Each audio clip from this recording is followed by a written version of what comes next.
The cold hit Zelda Rivers like a wall of knives the moment she stepped out of the stagecoach, and within minutes she realized she had made the worst mistake of her life. She had been traveling from Sacramento to Virginia City, Nevada, where her aunt supposedly waited with open arms and the promise of a teaching position at the local schoolhouse. The year was 1882, and at 22 years old, Zelda had thought herself brave enough to make the journey alone. But when the stagecoach broke an axle 15 miles outside of Grass Valley, California, and the driver insisted they would have to wait for help, she had panicked. The other passengers, a gruff mining family, had opted to stay with the coach. But Zelda, feeling restless and foolish, had assured them she could see the lights of a town just over the ridge and would fetch help. There had been no town, only endless white and wind that stole her breath. Now, 2 hours into her trudge through what had become a full blizzard, Zelda could no longer feel her feet. Her green traveling dress, though wool, was soaked through. Ice crystals formed on her eyelashes, and each breath burned her lungs. She had long since lost the path, if there had ever been one. The world had become nothing but white and cold in the growing certainty that she would die out here, alone, because of her own stupid pride. She fell for the 3rd time and could not get up. Her limbs would not obey. The snow beneath her cheek felt almost warm now, which some distant part of her mind recognized as a terrible sign. She thought of her mother, dead these 5 years, and wondered if she would see her soon. She thought of all the things she would never do, never see, never feel.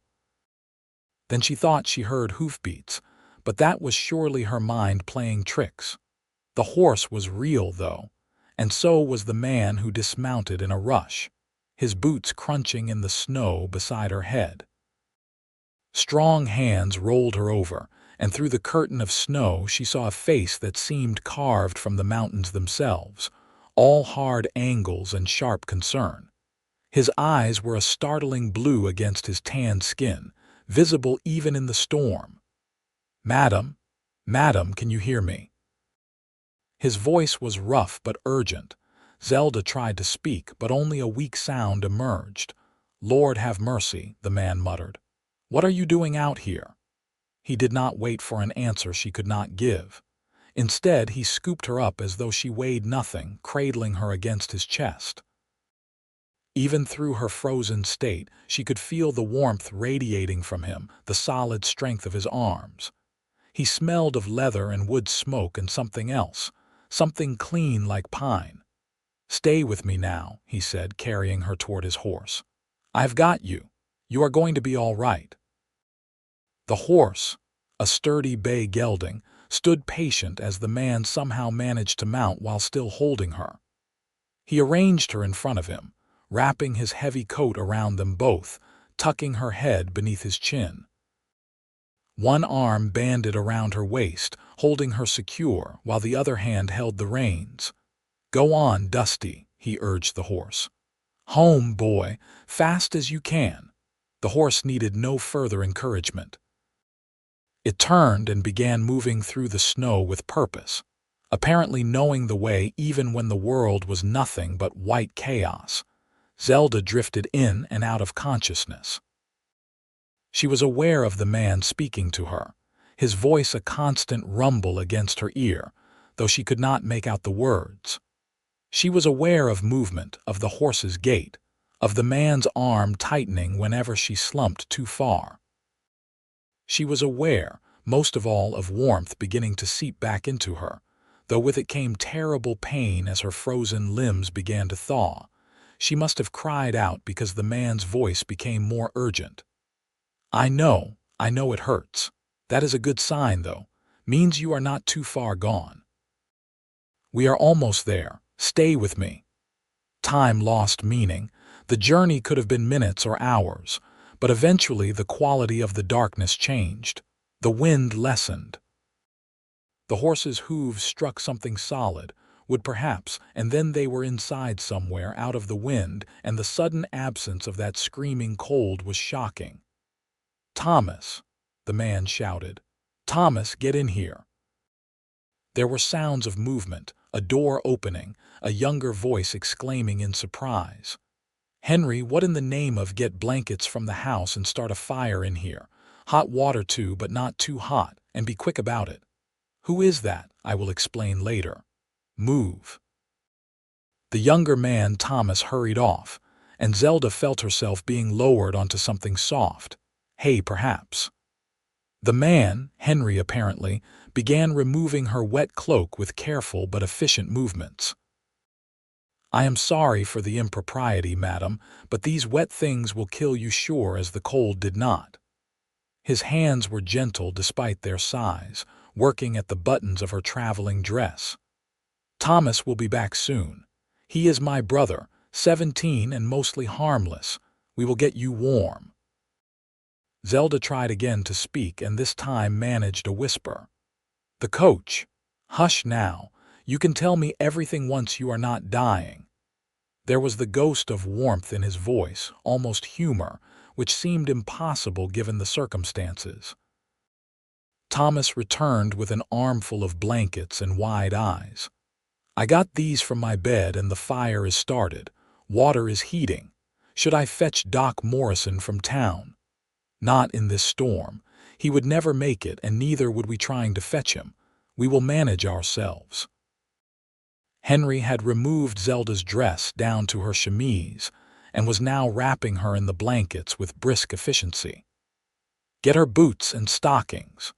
Between them, the two men worked to remove all of Zelda's wet outer clothing and wrap her in layers of dry blankets.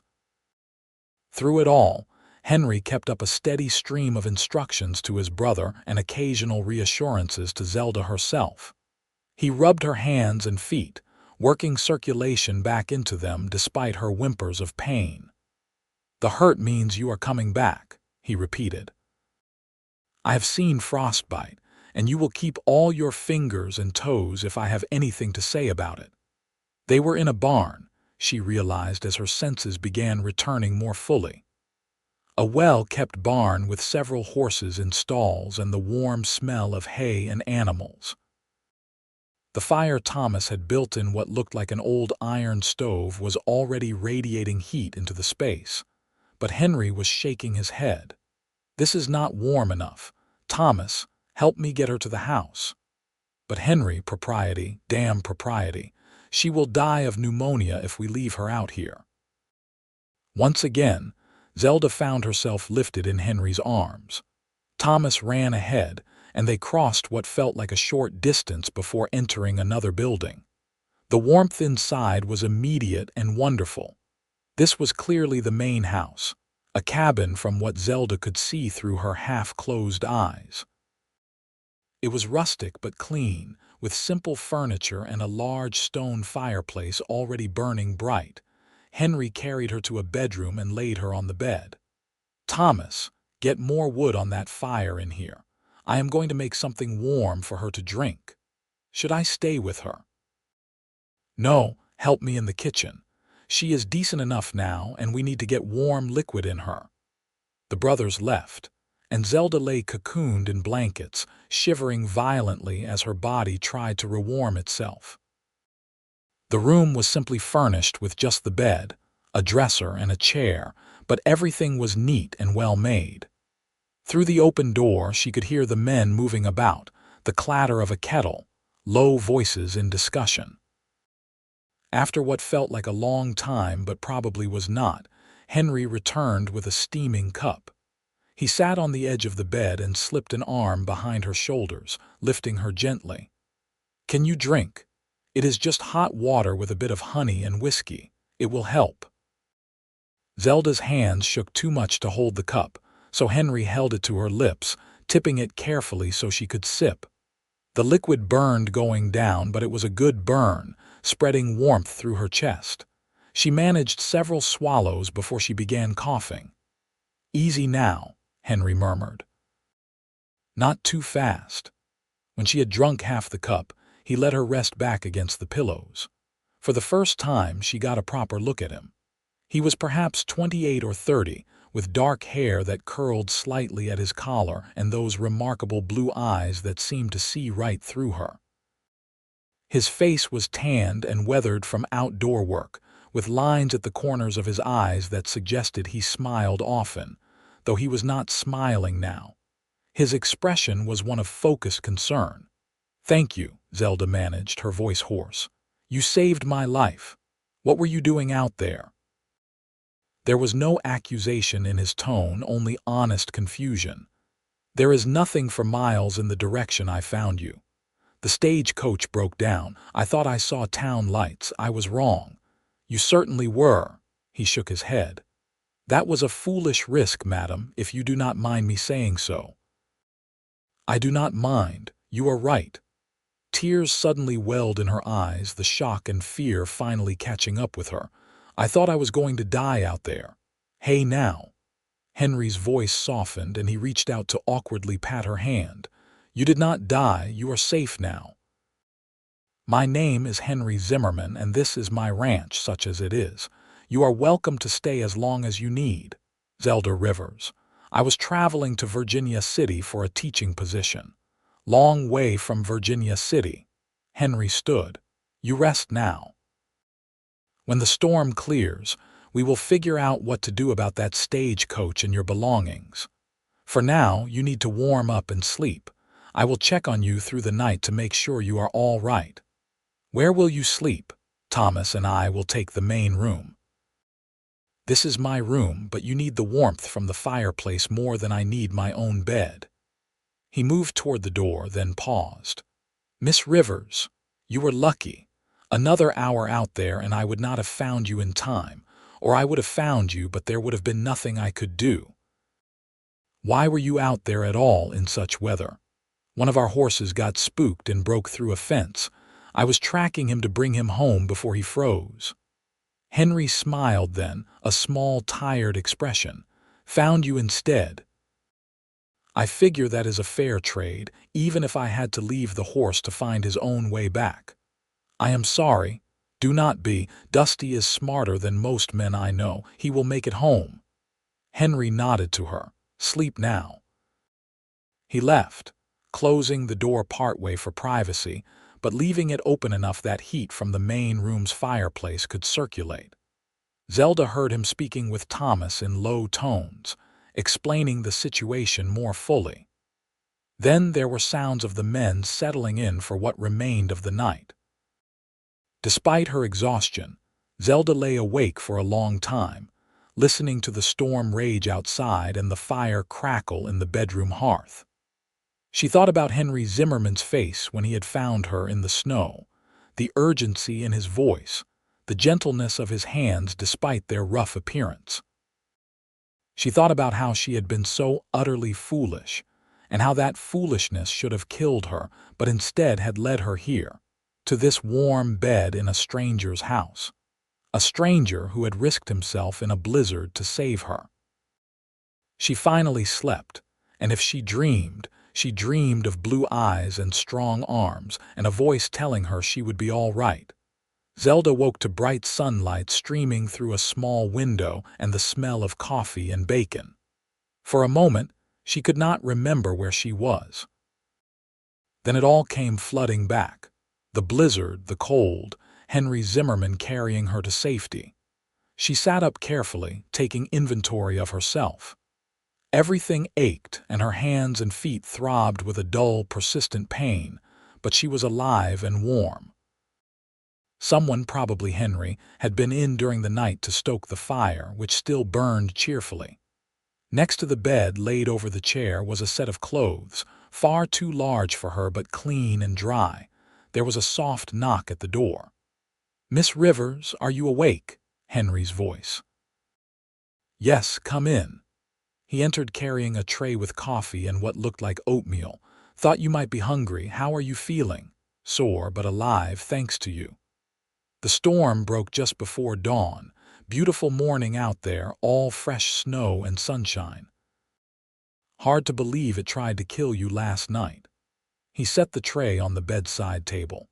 Thomas and I will ride out after breakfast to check on your stagecoach and the other passengers. Hopefully, they stayed put and are all right. I should come with you. You should rest. You went through a terrible ordeal." He gestured to the clothes on the chair. "Those are Thomas's, but they will keep you decent until we can retrieve your things. I will give you privacy to dress and eat. The outhouse is about 20 yards out the back door. There is a chamber pot under the bed if you would rather not make the trip." Zelda felt her face heat with embarrassment at such frank talk, but Henry seemed matter-of-fact about it.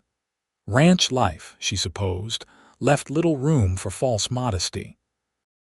After he left, she forced herself out of bed and into the borrowed clothes. Thomas was smaller than his brother but still much larger than Zelda. She had to roll up the trouser legs and sleeves multiple times, and the shirt hung on her like a dress. But they were warm and dry, which was all that mattered. She ate the oatmeal and drank the coffee, both of which were simple but good. Then she made her way out to the main room, where Henry and Thomas were preparing to leave. In daylight, she could see the cabin properly. It was a solid structure, larger than she had realized, with a main room that served as kitchen and living space, the bedroom she had slept in, and what looked like a loft above where Thomas presumably slept. Everything was well made and tidy if Spartan. This was a working ranch, not a place for frills. Thomas, when he turned to look at her, proved to be a younger, less weathered version of his brother. He had the same blue eyes but a softer face, not yet fully shaped by years of hard work. He gave her a shy smile. "Morning, Miss Rivers. Glad to see you up and about. You gave us quite a scare." "I gave myself quite a scare. Thank you for helping your brother care for me. Henry did most of it. I just followed orders." Thomas grabbed his hat from a peg by the door. "Ready when you are, Henry." Henry was strapping on a gun belt, Zelda noticed. "Is that necessary? Just precaution. We do not know what we will find out there." He caught her expression and softened. "The Sierras can be dangerous, Miss Rivers, not just the weather. There are wolves, the occasional cougar, and sometimes men more dangerous than either. I do not expect trouble, but I do not go out unprepared for it either. I understand. We will be back by afternoon at the latest. There is food in the larder if you get hungry, and please make yourself at home. Fire needs stoking every couple hours. The wood is in the box there." He hesitated, then added, "Are you sure you are well enough to be alone? We could wait another day." "I am fine, truly. Go, help the others." They must be terrified. The brothers left, and Zelda was alone in the cabin. She spent the morning exploring, careful not to pry but wanting to understand her temporary home. The cabin had been built by someone who knew what they were doing, with tight joints and good insulation. The furniture was handmade but quality work. There were books on a shelf, mostly practical volumes about ranching and animal husbandry, but also a few novels and a Bible. In the bedroom, she noticed details she had missed in her exhausted state the night before. A photograph on the dresser showed a family. A stern-looking couple, 2 young boys and a girl of perhaps 10. The boys were clearly Henry and Thomas, which meant the others were their parents and a sister. All were dressed in their Sunday best, unsmiling as was the fashion for photographs. She wondered what had happened to them, why Henry and Thomas were alone here. Restless and needing to feel useful, Zelda tidied the cabin, washed the breakfast dishes, and added wood to the fire. By noon, she was feeling well enough to venture outside. The world had been transformed by the storm. Snow covered everything in a blanket of white, sparkling in the bright sun. The air was cold but still, no longer the vicious wind of the previous night. The ranch was modest but well maintained. Besides the house and barn, there was a chicken coop, a root cellar built into a hillside, and various other outbuildings. Fence lines marked out corrals and pastures, though the animals were all tucked away, presumably in the barn. Smoke rose from the barn's stovepipe, and Zelda made her way there, wanting to check on the horses. Inside, the barn was warm and smelled of hay and horses. There were 6 stalls, 4 currently occupied. The horses looked at her with mild interest as she walked down the center aisle. She had always liked horses, though she had little opportunity to ride in the city. "Which one of you is Dusty?" she asked softly. A bay gelding in the second stall nickered as if in response. "Was it you? Did you make it home safe after all?" The horse pushed his nose toward her, and she stroked his soft muzzle, marveling at the warmth of his breath. "Thank you for bringing me here. You saved my life as surely as your master did." She found grain and gave each horse a small measure, then checked that they all had water. It felt good to be doing something, to be useful rather than helpless. When she returned to the cabin, she searched the larder and found the makings of a stew. It was the least she could do, to prepare a meal for the men who had saved her. She was not the best cook. Her upbringing had been middle class enough to afford household help, but she knew the basics. She set about peeling potatoes and carrots, cutting up what looked like venison and getting everything into a pot to simmer. The day wore on. The stew bubbled away, filling the cabin with a savory aroma. Zelda tried to read one of the novels from the shelf, but found herself unable to concentrate. Her mind kept returning to the night before, to those moments when she had been certain she would die, and to the moment when Henry had found her. She had never believed in fate or divine intervention, but it seemed impossible that his horse had broken free at exactly the right time to put Henry in exactly the right place to find her. If any single element had been different, if she had walked in a different direction, if Henry had given up and turned back, if the snow had been falling any harder, she would be dead now, frozen in the snow. The thought made her shiver despite the warm cabin. It was late afternoon when she heard horses approaching. She went to the door and saw Henry and Thomas returning, leading a familiar stagecoach horse and with several bags and trunks strapped to their saddles. She opened the door as they dismounted. "The others, are they all right?" "Cold and angry but alive," Henry said. He lifted one of the trunks as if it weighed nothing. "The driver got the axle fixed this morning. They are on their way to Grass Valley now. I told them you were safe and would follow when you were recovered." "These are your things," Thomas added, bringing in a carpetbag Zelda recognized as hers, "or what we could carry. The driver said he would take the rest to the hotel in Grass Valley, and you can collect it when you get there. Thank you, both of you." Zelda felt tears prickling her eyes again. "I do not know how I can ever repay your kindness." "Something smells mighty good," Thomas said, clearly trying to lighten the emotional moment. "Is that stew? I thought I should make myself useful. Miss Rivers, you were nearly frozen to death last night. Nobody expects you to cook." But Henry was smiling as he said it, and Zelda noticed the way his whole face changed when he smiled, becoming warmer, younger. "It is the least I can do. Come, eat. You must be starving after being out in the cold all day." They settled around the simple wooden table and Zelda served the stew. The men ate with the focus of those who had been doing hard physical work all day, and their appreciation for the food was evident in the speed with which their bowls emptied. "This is real good, Miss Rivers," Thomas said. "Best stew I've had since." He trailed off, glancing at his brother. "Since our mother passed," Henry finished quietly, 3 years ago, winter took her and our father both. Influenza. Our sister Mary had already married and moved to Sacramento."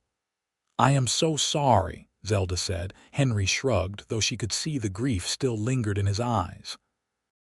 "Life on the frontier is hard. You learn to keep going. Thomas and I manage well enough on our own." "You ranch cattle," some cattle, mostly horses. We breed and train them, sell them to the army and to private buyers. It is a good living, though not an easy one." Henry pushed back from the table. "Miss Rivers, I need to speak plainly with you about your situation."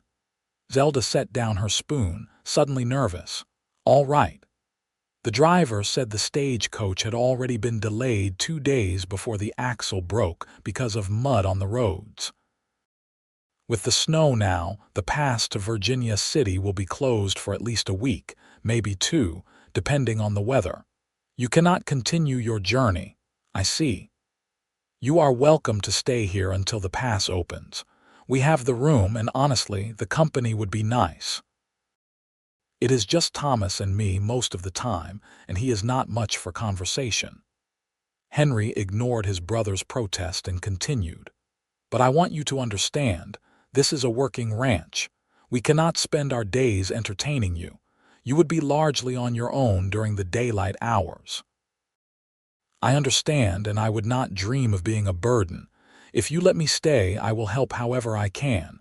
I can cook, clean, tend the chickens, whatever you need." Thomas perked up. "Can you read and write well?" "Of course. I was going to Virginia City to teach school." The brothers exchanged a look. "Our education got cut short when we had to take over the ranch," Henry explained. "Thomas reads and writes enough to get by, but he has always wanted to learn more. If you could spare some time to tutor him, that would be worth more than any amount of housework." Zelda smiled. "I would be happy to. It would keep my own skills sharp for when I do reach Virginia City." "Then it is settled," Henry said. "You are our guest for however long the snow keeps you here." The next week fell into a rhythm that felt surprisingly natural.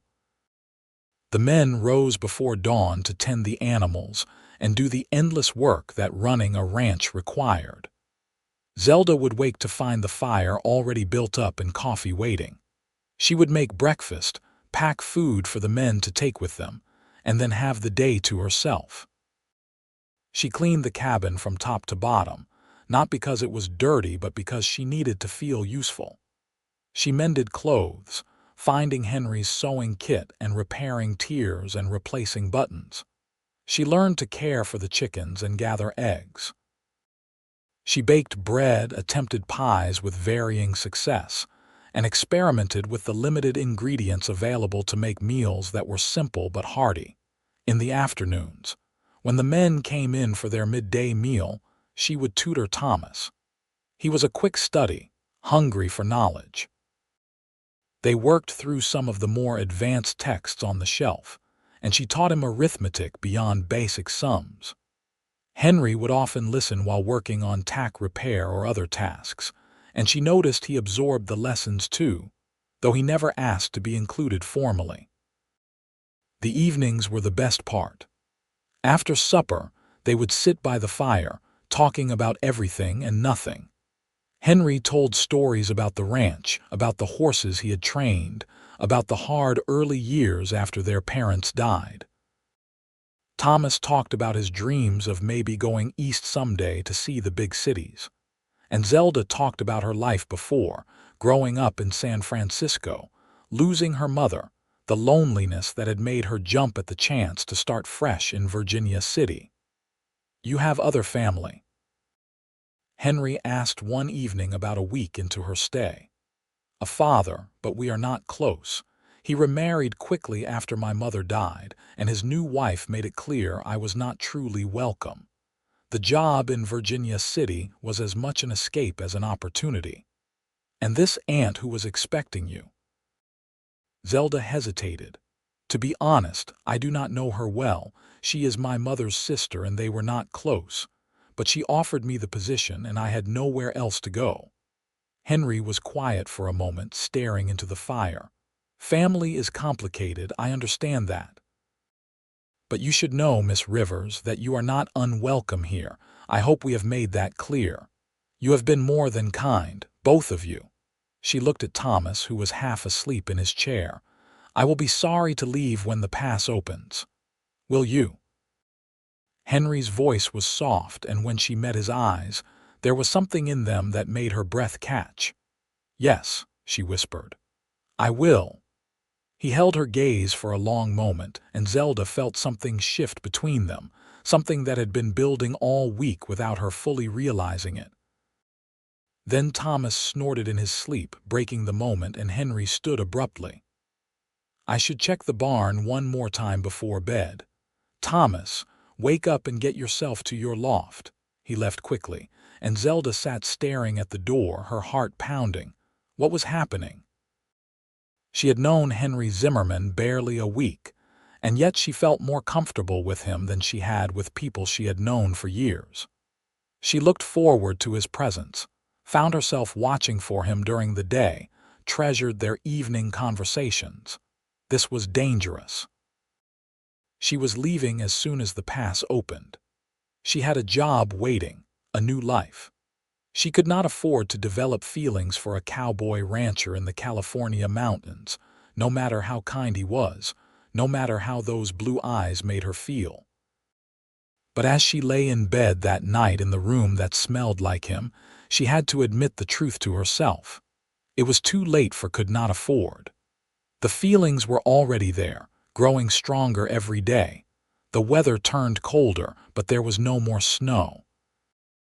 Each morning, Henry would study the mountains and shake his head. Pass might be clear enough to try soon. Another few days of this sun and you will be on your way. Zelda should have been pleased. Instead, she felt a growing sense of dread. On the 10th day of her stay, Henry asked if she wanted to ride out with him to check the northern fence line. "You have been cooped up here too long. The fresh air would do you good, and I could use the company." Zelda agreed eagerly, and Henry saddled 2 horses, his Dusty and a gentle mare named Rosie. He helped Zelda mount, his hands steadying her as she settled into the saddle. Even through their gloves, she felt the warmth of his touch. They rode out across snow-covered meadows with the mountains rising around them, majestic and beautiful. The sky was a brilliant blue, and the air was so clear it seemed she could see forever. Henry led them along a trail only he could see, pointing out landmarks and telling her about the land. "My father homesteaded this ranch 30 years ago. It was nothing then, just wild land. He built everything from scratch, every fence, every building. It was his dream to have something of his own, something to pass down to his sons." Henry was quiet for a moment. "Thomas does not have the same love for it that I do. I think when he is a bit older, he will head east like he talks about. I cannot blame him. This life is not for everyone, but it is for you. It is all I have ever wanted, to work the land, raise horses, be my own man. Some people think it is a small life, and maybe it is, but it is mine." They reached the fence line, and Henry dismounted to inspect it. Zelda stayed on Rosie, watching him work. He moved with an economy of motion that spoke of years of experience, checking posts and wire, making small repairs where needed.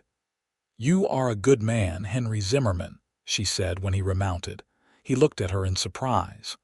"What brought that on? I have been thinking about it." "You did not hesitate to risk yourself to save a stranger.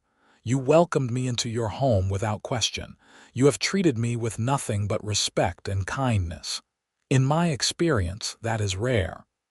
I only did what anyone would do." "No, you did what you would do. Not everyone is like you." She urged Rosie closer to Dusty. "I want you to know how grateful I am, not just for saving my life, but for these last days. I have been happier here than I have been in a long time." Henry reached out and took her hand.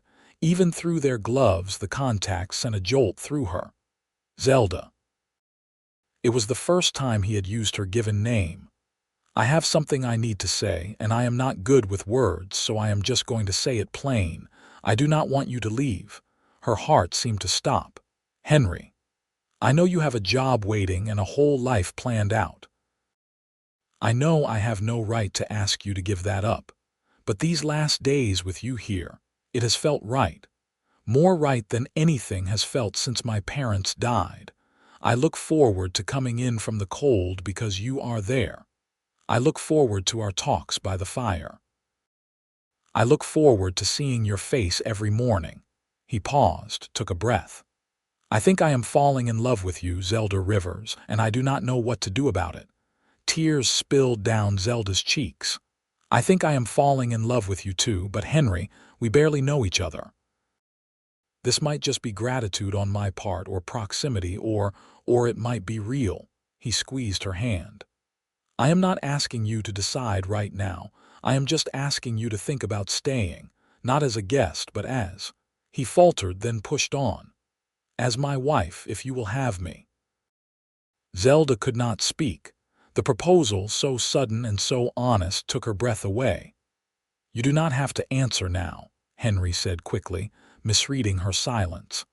"I know it is fast. I know I am not offering you an easy life, but I can promise you that I will work every day to make you happy. I can promise you that I will never take you for granted, and I can promise you that what I feel is real." "Let me think," Zelda whispered. "Please give me time to think. All the time you need."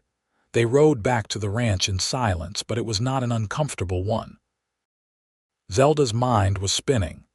Marriage. To a man she had known less than 2 weeks, it was insane, it was impulsive, it was everything she had never been. But when she thought about leaving, about never seeing Henry again, about going to Virginia City to teach other people's children in a town where she knew no one, her heart ached in a way that felt like truth. That night, she lay awake long after the cabin had gone quiet. She thought about her mother, who had married for security and spent her life in a loveless match. She thought about her father, who had cared more for social standing than family. She thought about all the paths her life could take from this moment. And she realized that the safest path, the expected path, was not always the right one. Henry had asked her to think, so she did. She thought about the way he smiled when he saw her in the mornings. She thought about his patience when teaching her to gather eggs without startling the chickens. She thought about his hands, rough from work but gentle when they had cared for her frozen fingers. She thought about the future he offered, uncertain, difficult, but real. She thought about love. In the morning she found Henry in the barn mucking out stalls. He looked up when she entered and she saw hope and fear war in his expression. "I have been thinking," she said, and I think you are right. I think this is real." She moved closer, her heart pounding. "But Henry, I need you to understand something. I am not a ranch wife. I do not know anything about this life. I will make mistakes, probably many of them. I might hate it. I might not be what you need. You are exactly what I need." He set down his shovel and closed the distance between them. "I do not need someone who already knows everything. I just need someone who is willing to learn, willing to try, and someone who looks at me the way you do, like I matter. You do matter. To me, you matter very much." She reached up to touch his face, feeling the roughness of his unshaven jaw. "So yes, Henry Zimmerman, I will stay. I will marry you. And we will figure the rest out together." He kissed her then, tentative at first, then deeper when she responded. It was Zelda's first real kiss, and it was nothing like she had imagined. It was better, warmer, more real. It tasted of hope and promise and the future they would build. When they finally pulled apart, Henry was grinning like a boy. "I will make you happy, Zelda. I swear I will try every day. I know you will, and I will try to make you happy too." Thomas, when they told him, let out a whoop of joy. "I knew it. I told you, Henry. I said she was perfect for you." "When is the wedding?" "As soon as we can arrange it," Henry said. "The pass should be clear enough in a few days to get to town. We can see the preacher then." But it turned out they did not have to wait. The next day, the preacher himself arrived at the ranch, making his rounds to the scattered homesteads before winter truly set in. Reverend Matthews was an older man with kind eyes and a practical manner. "I heard in town that Henry Zimmerman pulled a woman from the snow," he said over coffee. I wanted to check that she was all right and see if the Zimmerman boys needed anything before the next storm. Actually, Reverend, your timing is perfect, Henry said. He looked at Zelda and she nodded. Miss Rivers and I would like to be married, if you would perform the ceremony. The Reverend looked between them, assessing. How long have you known each other? Not quite 2 weeks, Zelda admitted. I know it seems fast. Fast can be foolish or fast can be right. Which is it? Right, they said together, and the Reverend smiled. Then I will marry you, and gladly. Do you have a ring? Henry looked stricken. I did not think. I do not have anything proper to give her. Wait here. Thomas ran to the loft and returned a moment later with a small wooden box. Inside was a simple gold band. This was Mother's. She would want Zelda to have it. Henry took the ring with reverent hands. Are you sure? She would be happy for you, for both of you. Thomas turned to Zelda. You will be my sister now. That is good. I always wanted a sister around here instead of Mary being so far away. So they were married in the main room of the cabin, with Thomas as witness and the fire crackling cheerfully. Zelda wore her best dress, recovered from her luggage, and Henry wore a clean shirt and his one good suit coat. The ceremony was simple, just the words and the promises, but it felt more real than any elaborate church wedding could have. When Reverend Matthews pronounced them husband and wife, Henry kissed Zelda with a tenderness that made her eyes sting with tears. This was real. This was her life now. And she had never been more terrified or more certain of anything. The Reverend stayed for supper and then rode on to the next homestead. Thomas, with a tact Zelda had not known he possessed, announced he would sleep in the barn to give the newlyweds privacy. It is too cold, Zelda protested. It is heated, and I have done it before. You two need your wedding night. He grabbed his bedroll and left before they could argue further. Alone with her new husband, Zelda suddenly felt shy. She busied herself cleaning up from supper while Henry banked the fire for the night. When there was nothing left to do, they stood awkwardly in the main room, not quite looking at each other. Zelda. Henry reached for her hand. I know this is all very sudden. If you want to wait, if you need time. No, she interrupted. I do not want to wait. I want to be your wife truly. But Henry, I have never. I do not know what to. Neither have I, he admitted, and somehow that made it easier. They were both new to this, both fumbling towards something neither fully understood but both wanted.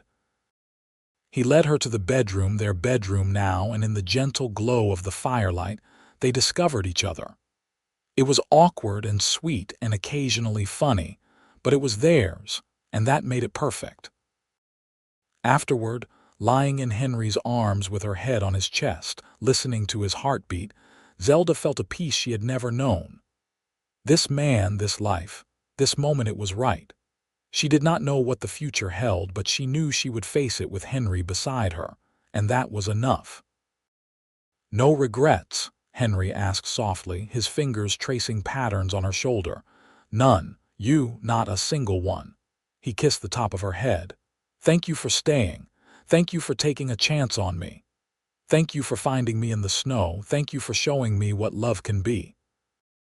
They fell asleep tangled together, warm and safe as the wind picked up outside, harbinger of another storm coming. But inside they were protected, wrapped in each other and in the promise they had made. The winter was hard, as winters in the Sierra Nevada always were. There were storms that kept them inside for days at a time, and bitter cold that made every task twice as difficult. But there were also long evenings by the fire, mornings waking up in Henry's arms, and the quiet joy of building a life together.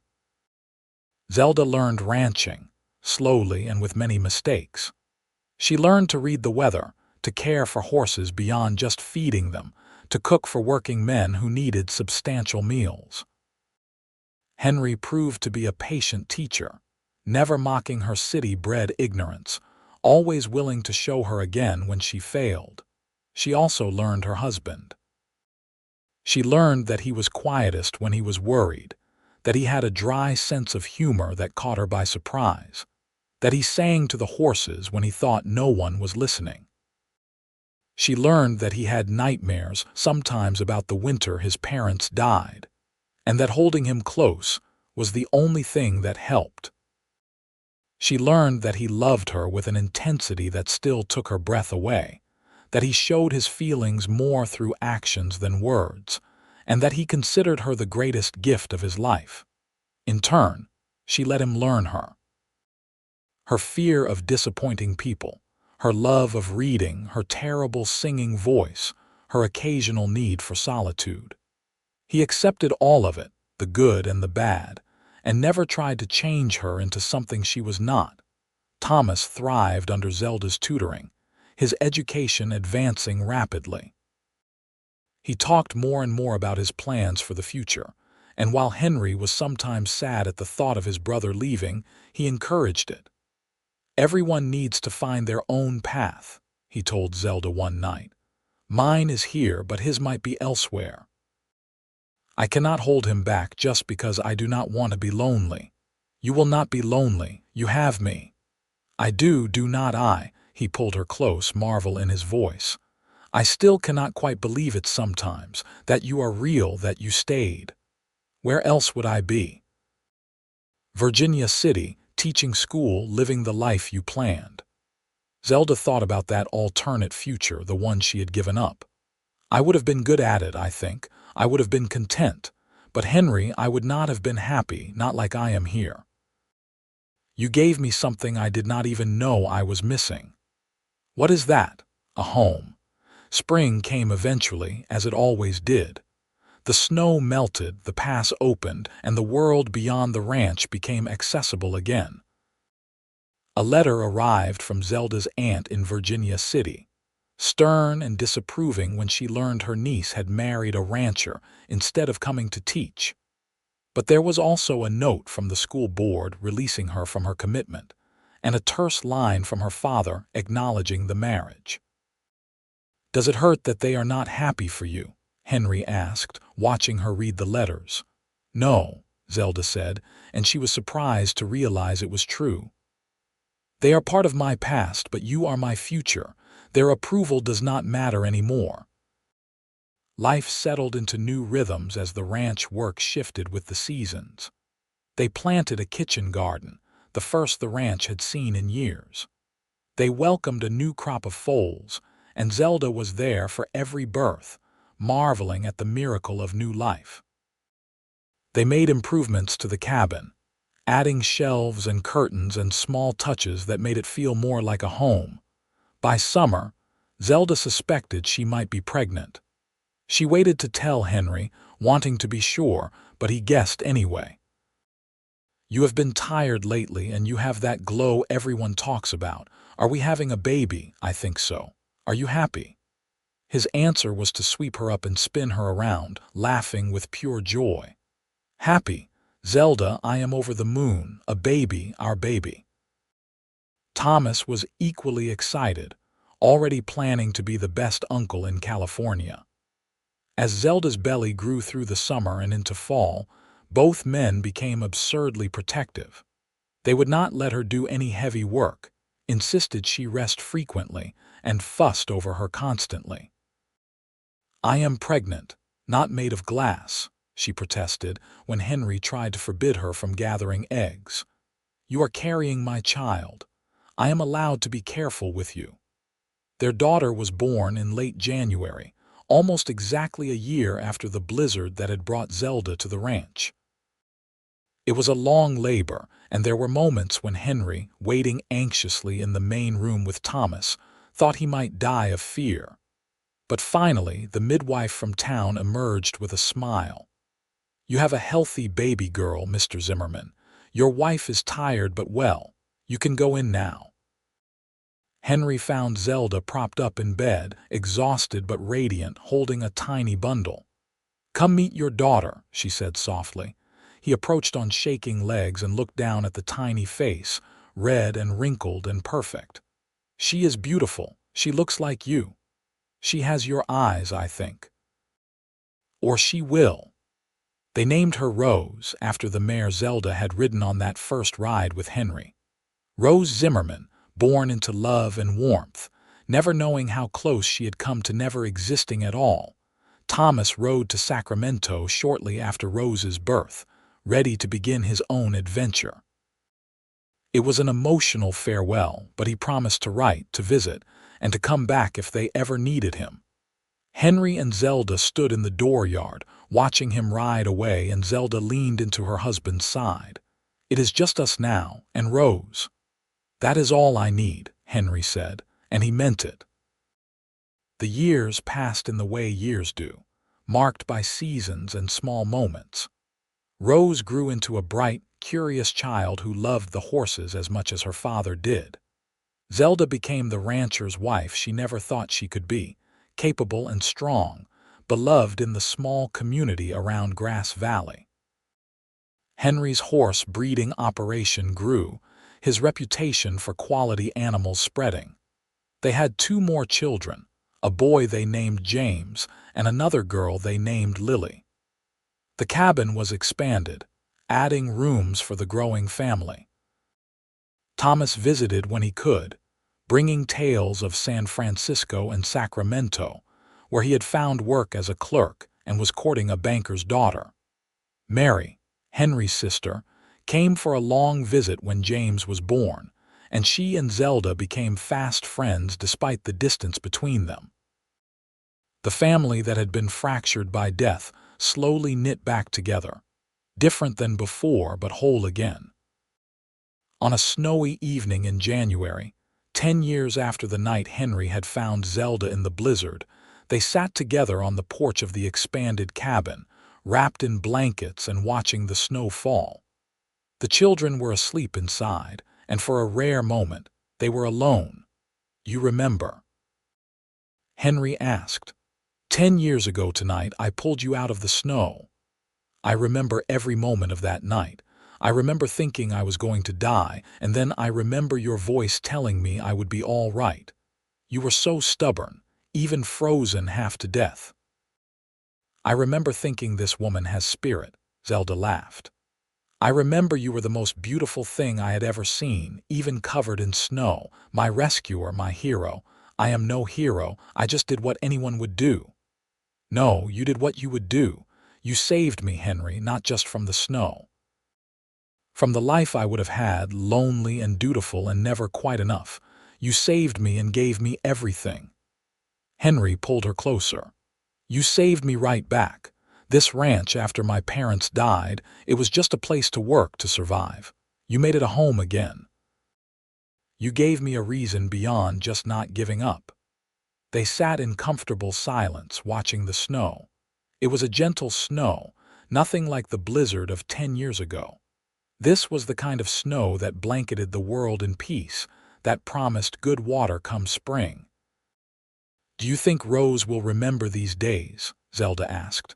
"Growing up here on the ranch, I hope so. I hope all of them remember that they grew up loved and safe and free. They will. We will make sure of it." Inside, Rose began to cry, probably from a nightmare. Henry started to rise, but Zelda stopped him. "I will go. You stay and enjoy the peace for a moment longer." She went inside, leaving Henry alone on the porch. He thought about the chain of events that had brought him here to this moment. His parents' death had been tragic, but it had made him the man he was. Thomas leaving had been hard, but it had forced him to become more independent. And that runaway horse, Dusty, on a blizzard night, that had been the best piece of luck he could have imagined, even if it had not seemed like it at the time. He thought about how Zelda had looked that first night, more dead than alive, and how she looked now, vibrant and strong and his. He thought about the family they had built, the life they shared. It was not an easy life. Ranching never was, but it was good, it was real. It was theirs. Zelda returned with Rose, who had insisted on seeing her papa. Henry took his daughter into his lap, letting her burrow into his warmth. "Tell me the story," Rose demanded. "About how you found Mama." It was a story she never tired of hearing. Henry obliged, keeping his voice low so as not to wake the other children. He told about the blizzard, about Dusty getting loose, about finding Zelda in the snow. Rose listened with wide eyes, even though she had heard it dozens of times before. "And then what happened?" she prompted when he paused. "Then your mama got better and I fell in love with her and she fell in love with me. And we got married and had you and your brother and sister. And we all lived happily right here on this ranch. Forever and ever, forever and ever," Zelda confirmed, rejoining them on the porch. "Because your papa saved me and I saved him and we saved each other. That is what love does, little one. It saves you." Rose, satisfied with the story's ending as always, let herself be carried back to bed. When Zelda returned, Henry was still on the porch looking out at the snowy world. "You should come in. It is cold. In a minute I am just thinking." "About what?" "About how lucky I am. About how one choice to go out looking for that horse changed everything. What if I had not? What if I had decided it was too dangerous, that the horse would have to fend for itself? Then someone else would have found me, or I would have died." Zelda said it matter-of-factly. "But you did go out. You did find me. And here we are." "Here we are," Henry echoed. He stood and pulled Zelda into his arms. "I love you, Mrs. Zimmerman. I have loved you since the moment I saw you in the snow, stubborn and freezing and still fighting to live. I will love you until the day I die. And I love you, Mr. Zimmerman. I have loved you since you told me I would be all right and I believed you. I will love you beyond the day I die, into whatever comes after." They kissed there on the porch, in the falling snow, and it was the same as their first kiss and different, deepened by years and love and shared life. When they finally went inside, the fire was burning low. Henry built it up while Zelda checked on the children one more time. Then they went to their bedroom, the same room where Zelda had recovered from her brush with death so many years ago. "Do you ever think about Virginia City?" Henry asked as they settled into bed. "About what your life would have been like there?" "Sometimes. But it feels like someone else's story now, like I read it in a book once. That person, the one who was going to teach school in Virginia City, she does not exist anymore. I am someone different now. Someone better, someone happier, someone whole." Zelda turned to face him in the darkness. "I would not change a single thing, Henry. Not the blizzard, not the fear, not even the frozen toes that still ache when it gets very cold. Because all of it led me here to you, to our life. It was worth every moment of suffering to get to this." Henry held her close, and they fell asleep the way they had every night for 10 years, wrapped around each other, safe and warm. Outside, the snow continued to fall, but inside, there was only warmth and peace and love that would last forever. The next morning dawned clear and bright. The world was blanketed in fresh snow, sparkling in the sunlight. Rose, James, and Lily tumbled out of bed full of energy, demanding to play in the snow. Henry and Zelda obliged, bundling the children into coats and scarves before letting them loose in the yard. Zelda stood on the porch, watching her family. Henry was showing James how to make a proper snowball while Rose and Lily attempted to build a snowman. The laughter of her children filled the air, sweet and pure. This was her life now, so far from what she had imagined, but so much better. "Mama, come play," Rose called. Zelda joined them, scooping up Lily and spinning her around until the little girl shrieked with delight. Henry caught Zelda around the waist, pulling her close for a quick kiss despite the children's protests. "I have work to do in the barn," he said. "But I had to do that first." "Go on, then. We will be fine." She watched him walk away, this man who had saved her life and given her everything. Then she turned back to her children, these miracles born of love and chance. That night, after the children were asleep and the cabin was quiet, Zelda pulled out the journal she had been keeping since Rose's birth. She wrote about the day, about the snow, about watching her family play. She wrote about love and luck and the strange paths life could take. She wrote about a blizzard 10 years ago that had nearly killed her, but instead had given her life. She wrote about a cowboy who had ridden out into a storm and carried her to safety. She wrote about falling in love in a mountain cabin while winter raged outside. She wrote about the family they had built, the life they shared, the future they were creating. And she wrote about forever because that was how long she planned to love Henry Zimmerman. Not just until death, but beyond, into whatever lay after. Their love was the kind that transcended time and circumstance, forged in adversity and tempered by joy. The years continued to pass, as they do. The children grew. Rose eventually married a young rancher from the next valley over, a good man who loved her almost as much as Henry loved Zelda. James took over more and more of the ranch work, learning the horse trade from his father. Lily proved to have a gift for teaching and went to Sacramento to study, fulfilling the dream Zelda had once had in a different life. Thomas married his banker's daughter and had 4 children of his own. He visited every summer, and the cousins grew up knowing each other despite the distance. Mary's children came too, making the ranch a hub of family activity. Henry's hair turned gray at the temples, then silver. Zelda found lines around her eyes that had not been there before. But they grew older together, their love not diminishing but rather deepening, becoming richer with time.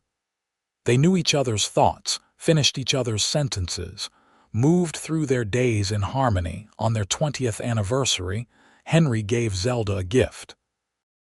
It was a painting, commissioned from an artist in Sacramento, showing a man on horseback carrying a woman through the snow.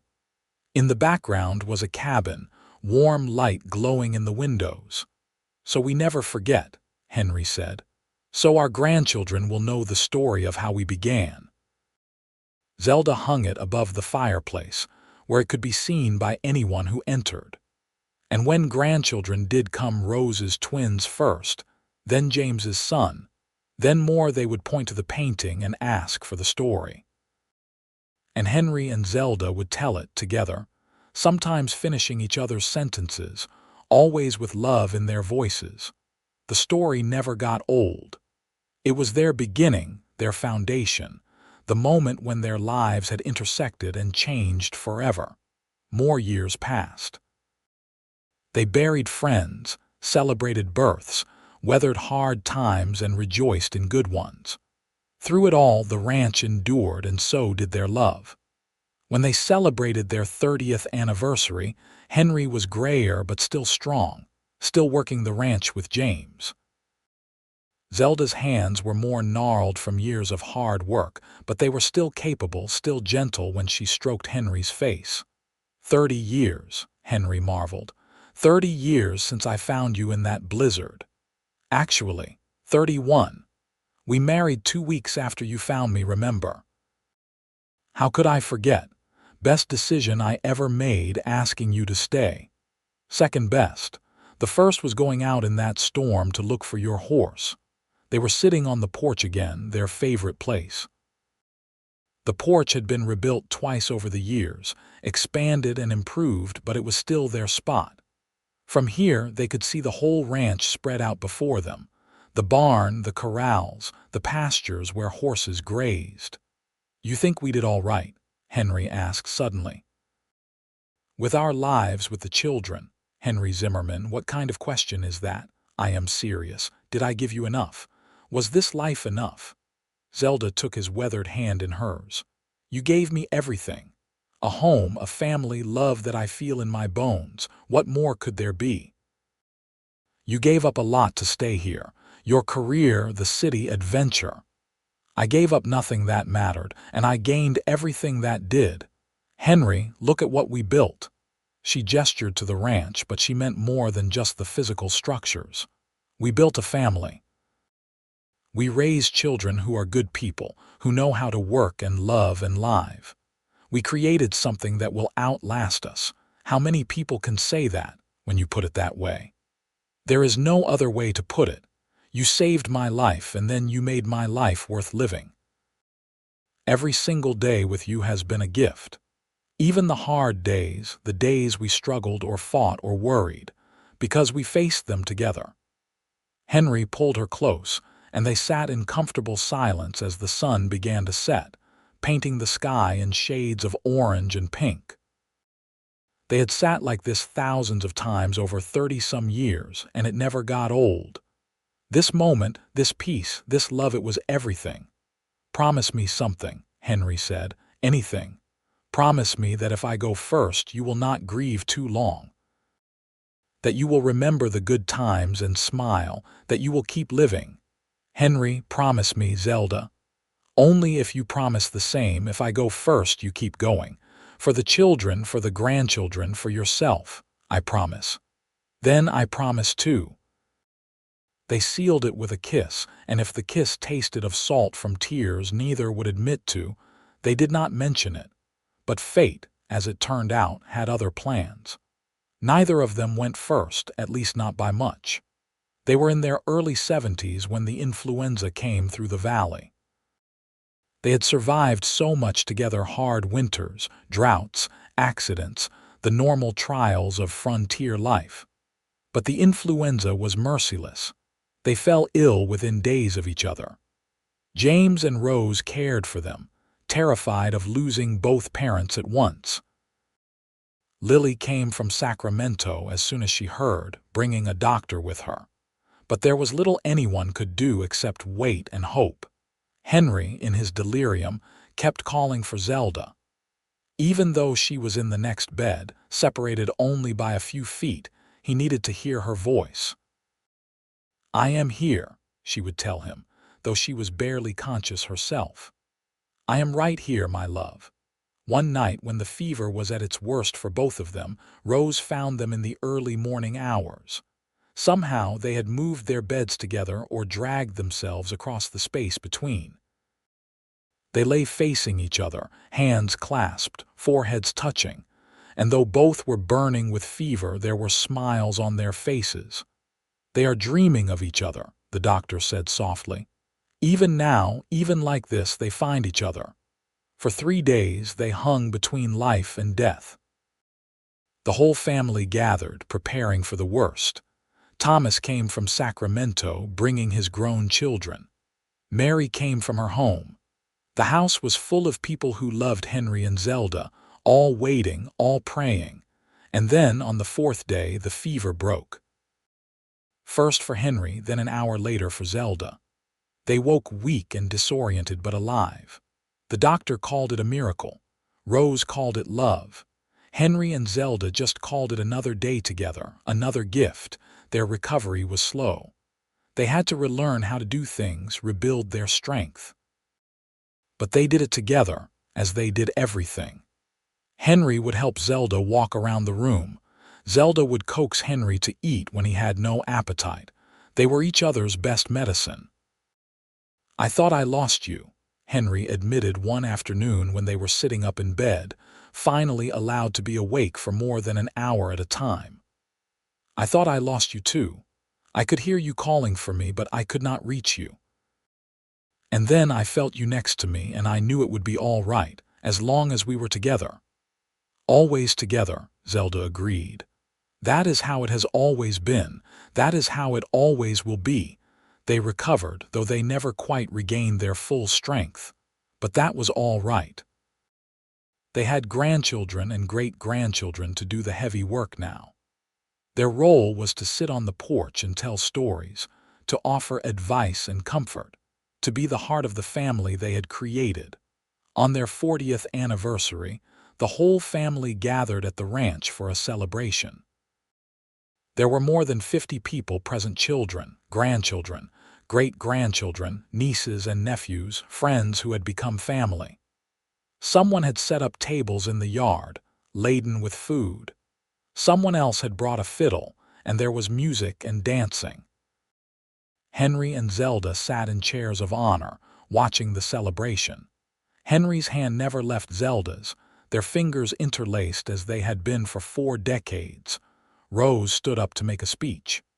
40 years ago, my father saved my mother from a blizzard. But really, they saved each other. They showed all of us what love looks like when it is real and lasting and true. They built this ranch, yes, but more than that, they built a family. They gave us roots and wings, a place to come home to and the courage to leave when we needed to. Everything good in my life comes from them. There was not a dry eye in the crowd. James stood up next, then Lily, then the grandchildren, each sharing what Henry and Zelda meant to them. The stories piled up, of kindness shown, wisdom shared, comfort offered, love given freely. When everyone had spoken, Henry struggled to his feet. He was frail now, his body worn from decades of hard work and the recent illness. But his voice was still strong when he spoke. I am not good with words, never have been, but I want to say thank you to all of you for being here, for being family, and most of all to my Zelda. He looked down at her, and the love in his eyes was plain for everyone to see. 40 years ago, I went out in a blizzard to find a horse. Instead, I found the other half of my soul. Every day since has been better than the one before because you were in it. You are the best thing that ever happened to me, Zelda Rivers Zimmerman. And if I had it all to do over again, I would not change a single thing. Neither would I, Zelda said, and Henry bent to kiss her, to the cheers and applause of their family. The party went on until well after dark. Music played, children ran and played, stories were told and retold. And through it all, Henry and Zelda sat together, watching, remembering, grateful for every single moment they had been given.